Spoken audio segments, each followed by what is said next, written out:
And it begins in Kansas City, where the NFL traveled to meet with Chiefs receiver Tyreek Hill. I'm told it was an 8-hour meeting. Lisa Friel, the NFL Special Counsel for Investigations, was there, along with her assistant, Jennifer Gaffney. 8 hours of conversation. The primary topics: whether and to what extent Tyreek Hill's comments that were recorded by Crystal Espinal amount to threats that could be disciplined by the NFL under the personal conduct policy, whether there was any discipline of his 3-year-old child that crossed the line into abuse that could be disciplined by the NFL under the personal conduct policy. And then finally, a very nuanced and delicate question: the conditions that resulted in a 3-year-old boy being removed from the care and custody of Tyreek Hill and Crystal Espinal, do those conditions amount to an independent violation of the personal conduct policy? Because there's language in there about actions that cause danger and the risk of harm to others. Now, whatever the situation may have been, it was bad enough to get the state to intervene and remove the child. So there's 3 different areas, 8 hours of discussion, no decisions yet. What will happen is the NFL will decide whether or not to discipline Tyreek Hill, and if discipline is forthcoming, Tyreek Hill would go to Manhattan, meet with the commissioner, find out what the punishment is. He would have appeal rights, but you're appealing back to the person who made the decision in the first place. Right. It's very rare that the appeal is successful. Yep.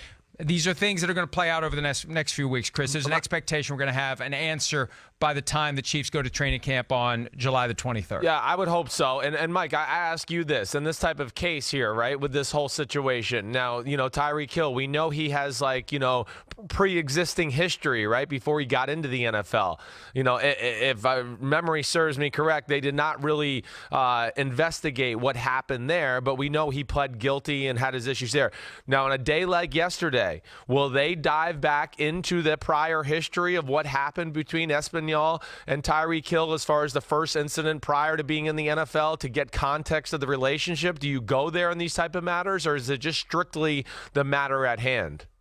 I think every investigator will have their own approach for how they handle something like this. Yeah. But you're right. He did plead guilty to assaulting Crystal Espinal when she was pregnant in December of 2014. That is before he entered the NFL. So the NFL can't suspend him for that. Right. But it can be an aggravating factor in any suspension that is imposed now. So if it's going to be 4 games, they can bump it to 6 games if they want to because of that past incident.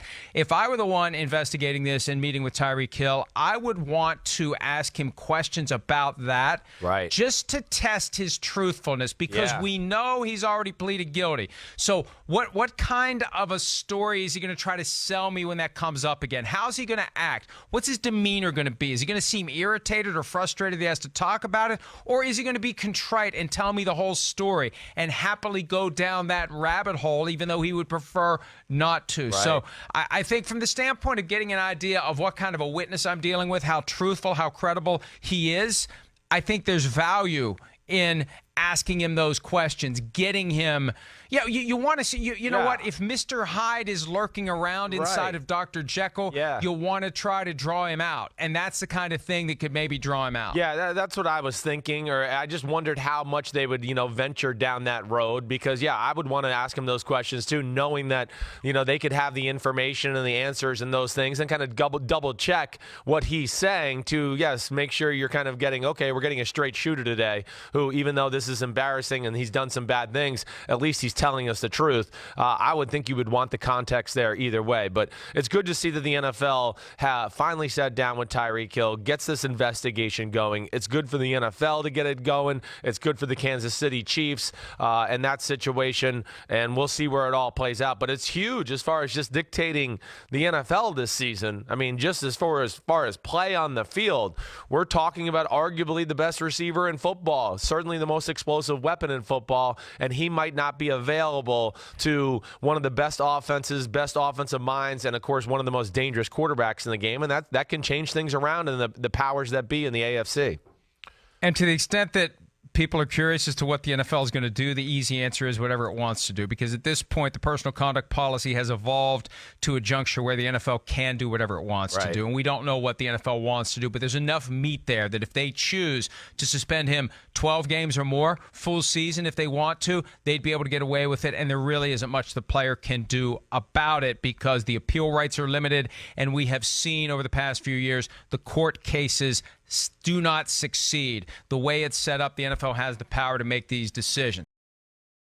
Hi, I'm Mike Tirico, and thanks for watching. Make sure to hit subscribe for the latest news and highlights from NBC Sports.